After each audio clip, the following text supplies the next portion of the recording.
د خوراکي توکو د مرستو کاروان دغه مرستې ننګرهار کې د سوداګرۍ خونې او صنعت او سوداګرۍ ریاست تر چتر لاندې د عتیق الرحمن ګروپ کمپنۍ د مشر لخوا شوي چې موخې له ایران په جبري ډول راستنه شویو کورنیو لاسنیوی او له دوی سره د مرستو په موخه هڅونه ده. د ننګرهار سوداګرۍ خونې مسؤلین وایي دغه مرستې 4 میلیونه افغانۍ ارزښت لري چې په 100,000 کورنیو به په هرات ولایت کې د سوداګرۍ خونې او ځایي مسؤلینو په ګډه همکارۍ په 100,000 کورنیو وویشل شي.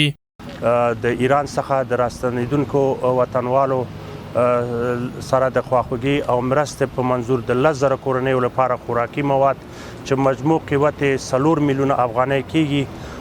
د یو کاروان په ډول سره چې د نن د جلال آباد څخه حرکت کوي.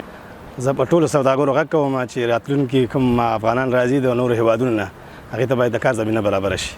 په همدې حال کې د ننګرهار د اصنافو او کسابګرو اتحادیې مسؤلین او مرسته کوونکي له نورو سوداګرو هم غواړي چې په جبري ډول راستنه شویو سره مرستې وکړي او په بېلابېلو برخو کې ورته کاري زمینې برابرې کړي. په دې اواخرو کې د ایران د حکومت له خوا نه زموږ افغان پراته دي په ډېر بېرحمانه توګه او په ډله ییزه توګه د هغې ځینې رالیږل کېږي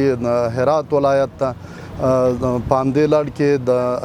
ننګرهار ولایت ټول تاجران همیشه د خپلو هیوادوالو دپاره خپل مسؤلیت او رسالت ادا کړی دی. د ننګرهار د صنعت او سوداګرۍ ریاست مسؤلین له ګاونډیو هیوادونو په ځانګړي ډول له ایران راستنه شویو کډوالو لپاره د کاري فرصتونو برابرولو په برخه کې د حکومت له لوري د هلو ځلو ترسروي یادونه کوي.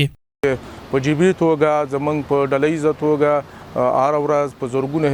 هیوادوال د ایران هیواد څخه په جبري توګه ایستل کېږي نو دوی ډېر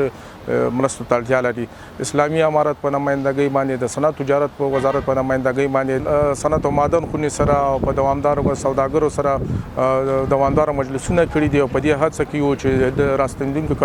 هیوادوالو لپاره چې دوی په کوم